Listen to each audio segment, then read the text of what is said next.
जय श्री राम भारतवासियों। मैं दिवाकर सिंह वर्तमान भारत में आप सबों का स्वागत करता हूं।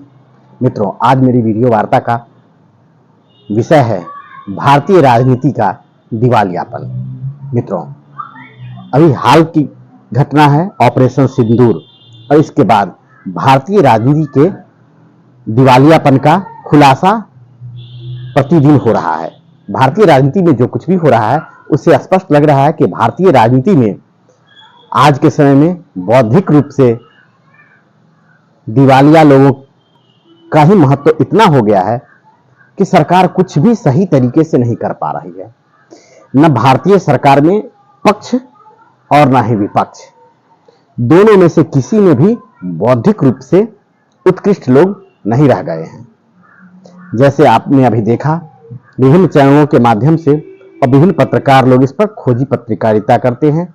विश्व भर में क्या भारत के बारे में प्रसिद्ध नेता और राजनीतिज्ञ क्या कह रहे हैं, वो सब टिप्पणी आप लोग देख रहे हैं। भारत का निरंतर अपमान हो रहा है। ऑपरेशन सिंदूर के बाद कोई ना कोई देश भारत के बारे में उल्टे सीधे टिप्पणी कर रहा है। हमारे पड़ोसी देश नेपाल, बांग्लादेश इत्यादि दक्षिण एशियाई देश भी भारत के प्रति बहुत ज्यादा सकारात्मक और अच्छे विचार नहीं प्रकट कर रहे हैं।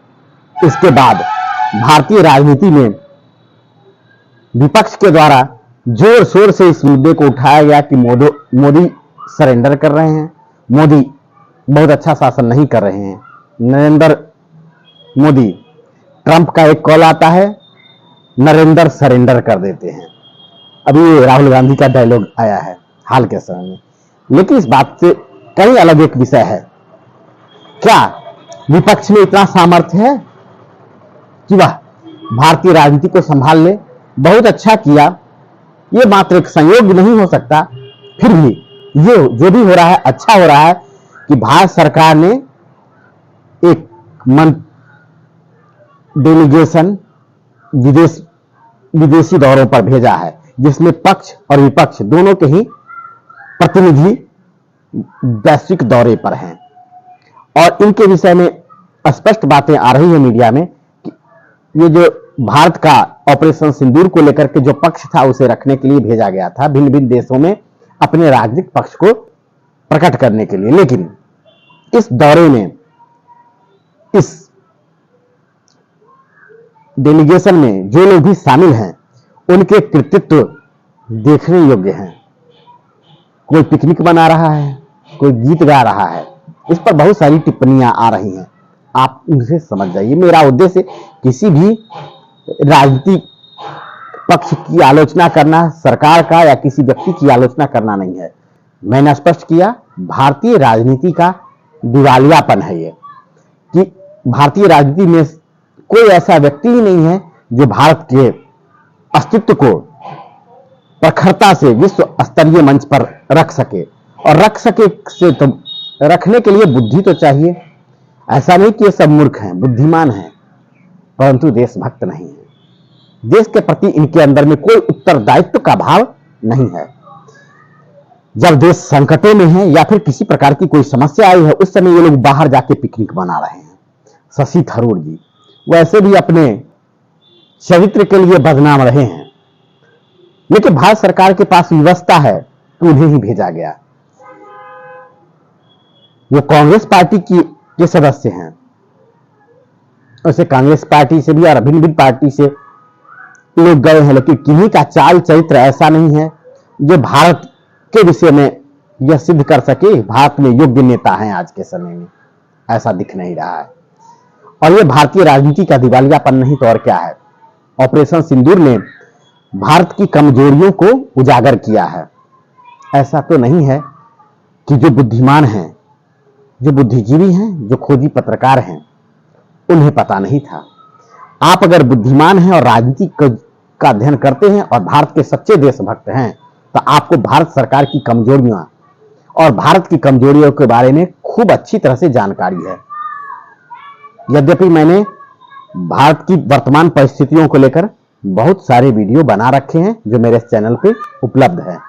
वह स्वाभाविक रूप से किसी भी शिक्षक द्वारा बताए गए किसी भी सूचना परक राजनीतिक जानकारी करंट अफेयर से बिल्कुल अलग है, क्योंकि मेरा उद्देश्य कभी भी गॉसिप करना या फिर टी स्टॉल गॉसिप हो या फिर इंटेलेक्चुअल गॉसिप हो, मैं गॉसिप से दूर बातें करता हूं, मैं समस्या के समाधान पे बातें करता हूं। तो आज मैं ये बताना चाहता हूं कि भारतीय राजनीति में जो दिवालियापन आया है वह एक लंबे समय से है। संभवतः मैं कहूं तो भारत की स्वतंत्रता से अभी तक के समय में कभी कभी अच्छी राजनीति आई है, और वो अच्छी राजनीति निश्चित ही परंपरावादी या किसी विचारधारा से प्रभावित राजनीति नहीं थी। यद्यपि ऐसे विचार वाले प्रशासक हमारे देश में लंबे समय तक जीवित नहीं रहे। मैं स्पष्ट रूप से कह दूं, मैं लाल बहादुर शास्त्री जी के बारे में कह रहा हूं। वो एक योग्य प्रशासक और योग्य नेता थे, सच्चे दिल के व्यक्ति थे, उनकी हत्या हो गई। तो ऐसी स्थिति में लोकतंत्र से मैं अत्यधिक अपेक्षा नहीं रखता हूं, क्योंकि लोकतंत्र के नाम पर जो ओलिगार्की चल रही है उसमें किसी भी योग्य व्यक्ति को सत्ता तक पहुंचने नहीं दिया जाएगा। अगर मुझे सुनने वाले आप भी योग्य व्यक्ति हैं तो आप सत्ता में जाने का स्वप्न भी नहीं देख रहे होंगे इस लोकतंत्र में। मैं ऐसा नहीं कह सकता कि सभी लोग अयोग्य ही हैं। मैंने यूट्यूब पर देखा है, एक से एक योग्य, एक से अच्छे राजनीतिक विश्लेषक हैं, लेकिन वो सत्ता में जाने का सामर्थ्य नहीं रखते, क्योंकि सबसे बड़ी समस्या हो जाएगी चुनाव लड़ना, और चुनाव लड़ने में इतना खर्चा आ जाएगा कि उनकी जिंदगी भर की कमाई समाप्त हो जाएगी और वो कभी चुनाव लड़ नहीं सकते। और चुनाव लड़ने के लिए अगर पैसा भी बोझ दे तो कोई पार्टी उन्हें टिकट नहीं देगी, और अकेला अगर कोई व्यक्ति चुनाव लड़ने का सामर्थ्य रख रहा है तो वह ब्लैक मनी ही रखता है, क्योंकि चुनाव एक जुआ है। चुनाव एक जुआ है। ऐसी परिस्थिति में कोई योग्य व्यक्ति और सच्चे हृदय का व्यक्ति, देशभक्ति वाला व्यक्ति, जिसके अंदर देशभक्ति हो, वह कभी चुनाव लड़ेगा ही नहीं। और जब चुनाव लड़ेगा ही नहीं तो सरकार में जाएगा ही नहीं, और जब सरकार में जाएगा नहीं तो भारत में अच्छे लोगों का राजनीति में निवेश होगा ही नहीं, तो भारतीय राजनीति तो दिवालिया हो ही गई ना। बात बस इतनी थी कि भारतीय राजनीति दिवालियापन का शिकार क्यों हुई है। वैसे मैं लोकतंत्र विरोधी व्यक्ति हूं, मैं बार बार बता देता हूं हर वीडियो में, मैं लोकतंत्र विरोधी हूं, और मेरे पास विकल्प के रूप में मैं स्वयं हूं। और यही मैं बता चुका हूं, मैं चुनाव नहीं लड़ूंगा, और इसलिए भी नहीं लड़ूंगा क्योंकि जो भीख मांगेगा, लोगों से मतदान का भीख मांगेगा, वो लोगों पर शासन कैसे करेगा। और ये भारत की सबसे बड़ी कमजोरी है, संप्रभुता नहीं है, और ये लोकतंत्र में होता भी है।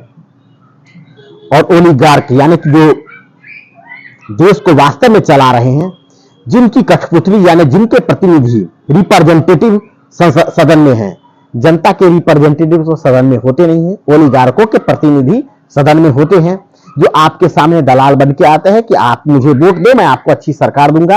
ये सभी पार्टियों के लिए बराबर ही सिद्धांत होता है। फिर वो देश को नहीं चलाते, उस पार्टी के लोग या वो व्यक्ति जो चुनाव लड़ता है वह ओलिगार्क अर्थात कारपोरेट का मुखौटा होता है, और सारी नीतियां उसी के हित में बनाता है। ऐसे में द्विपक्षीय संबंध, विदेशों से द्विपक्षीय संबंध तय करने का काम हमारे पॉलिटिकल लीडर नहीं, वो ओलिगार्क यानी कि कारपोरेट करते हैं। चाहे अडानी अंबानी बड़ा फेमस हो गए, लेकिन दक्षिण भारत के भी उद्योगपतियों के बारे में मैं कहूंगा, नाम नहीं जानते हैं हमारे हिंदी भाषी क्षेत्र के लोग, लेकिन दक्षिण भारत में भी बहुत सारे इंडस्ट्रियलिस्ट उभर रहे हैं तेजी से, और इसका परिणाम है कि दक्षिण में क्षेत्रवाद तेजी से बढ़ रहा है, और यह बहुत बड़ी राजनीतिक समस्या है देश के लिए। मैं देशभक्तों की बात करता हूं, इसलिए मैं स्पष्ट रूप से कहता हूं मैं देशभक्तों की बात कर रहा हूं। अगर आप देशभक्त हैं तो देश को समझें।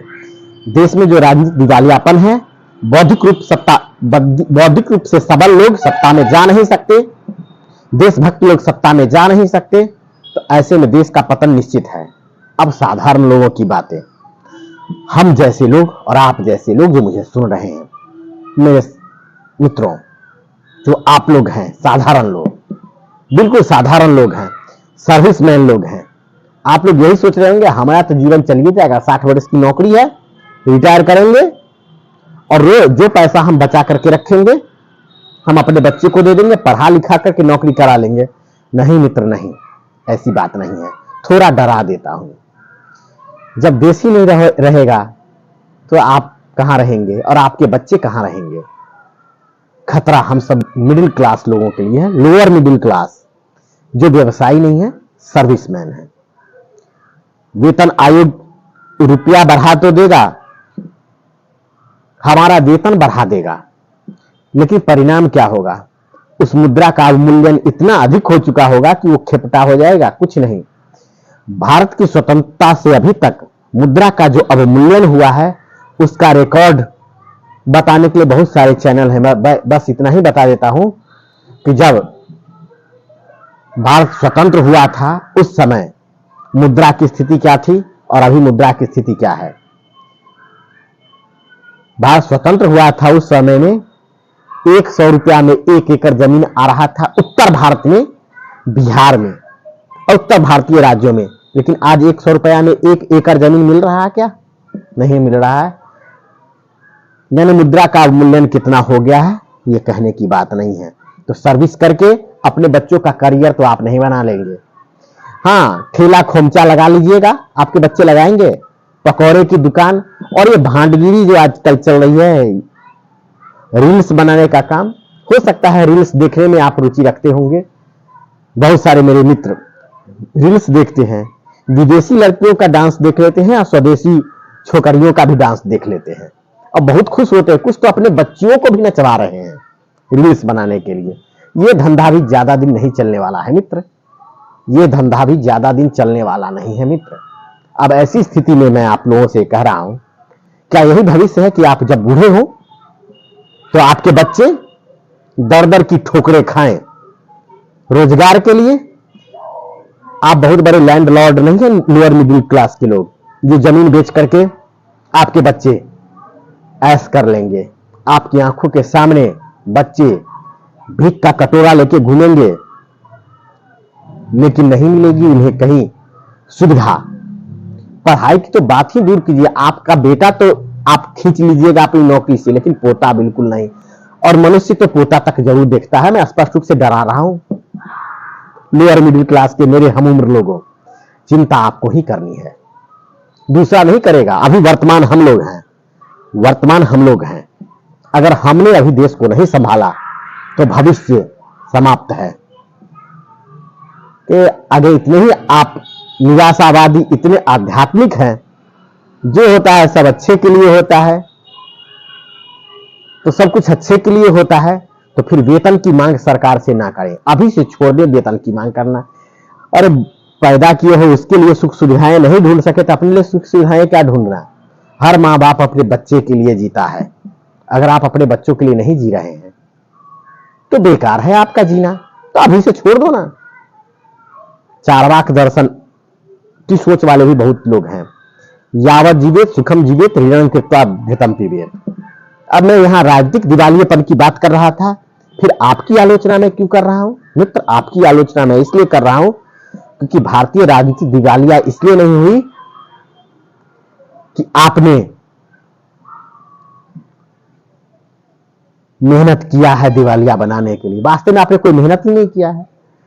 आपने राजनीति को दिशा देने के लिए परिश्रम किया और नहीं खुद को दिशा देने के लिए परिश्रम किया। अगर आप अपने हित में सोचे होते तो आज देश कभी ऐसी स्थिति में ना आता। थोड़ा सा मीडिया ने क्या हवा फूंक दिया, आप उसी फूंकने पर आलोचना करने लगे, अपने पड़ोसी मित्रों से लड़ने लगे। भारत सरकार अच्छी है, कुछ जातिवादी कारण भी होते हैं, आरक्षण मिल जाएगा, और कुछ लोग अरे मेरे जात का भाई प्रधानमंत्री है, ऐसे भी मेरे सहकर्मी मित्र हैं, वो मेरे जात का प्रधानमंत्री है, मेरे जात का मुख्यमंत्री है, ऐसी सोच वाले मित्र भी हैं और खूब मित्र हैं मेरे। अरे सहकर्मी है, मित्र तो मैं किसी को बनाता नहीं, मैं आप ही लोग के लिए बोल रहा हूं मित्रों।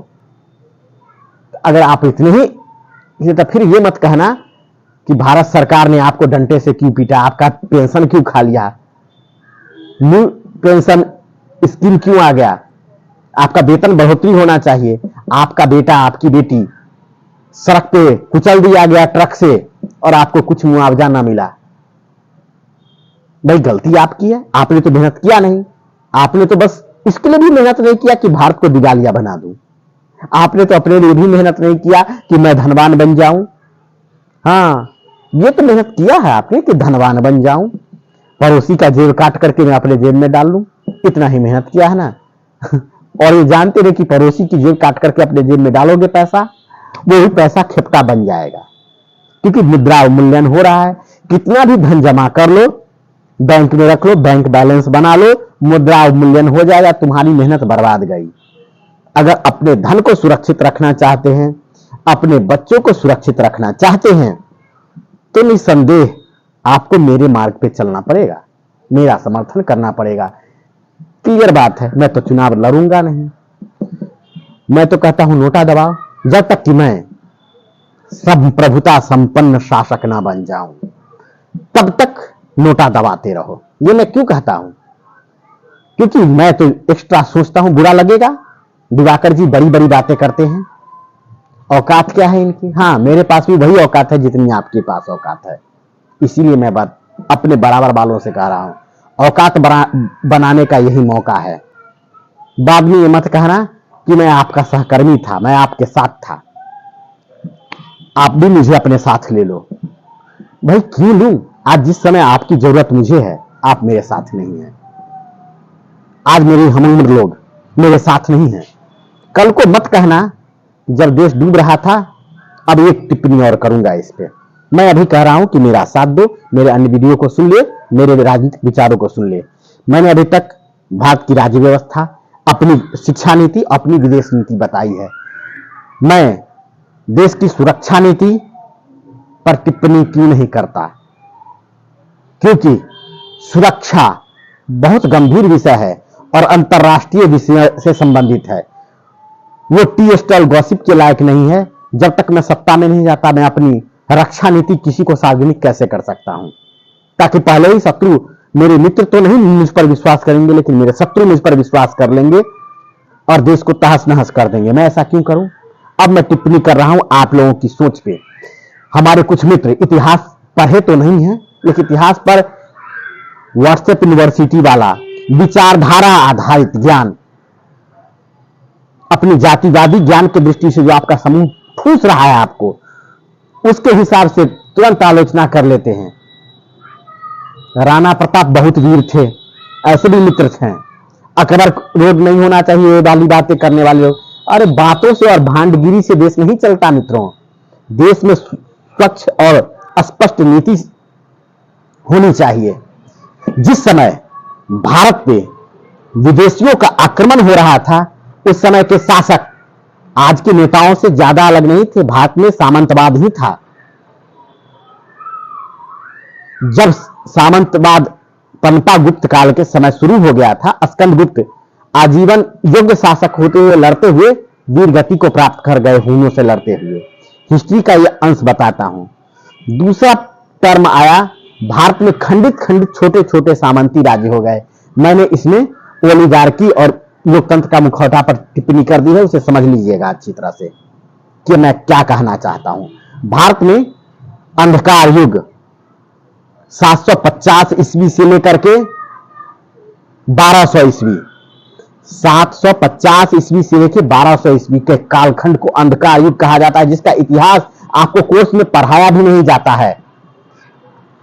उस इतिहास को इसलिए छिपाया जाता है क्योंकि लोगों की जातीय भावना, जो सत्ता में अपने आप को जातीय रूप से समझते हैं, हमारे हाथ में सत्ता है, हम तो भाई देश चला रहे हैं, हम तो श्रेष्ठ हैं जाति से। ऐसे लोग, निकृष्ट लोग इसी कालखंड में पैदा हुए थे, जिस पर विदेशियों ने आक्रमण किया और वो अपने देश को बचा नहीं सके। ऐसी बात नहीं थी कि उस समय कोई योग्य व्यक्ति था, नहीं, उस समय भी योग्य व्यक्ति थे। मेरी तरह योग्य व्यक्ति थे जो देश को बचाना चाहते थे। लेकिन उनके साथ हुआ क्या? क्या उनका साथ उस समय की जनता ने, उस समय के सत्ताधीशों ने दिया? नहीं।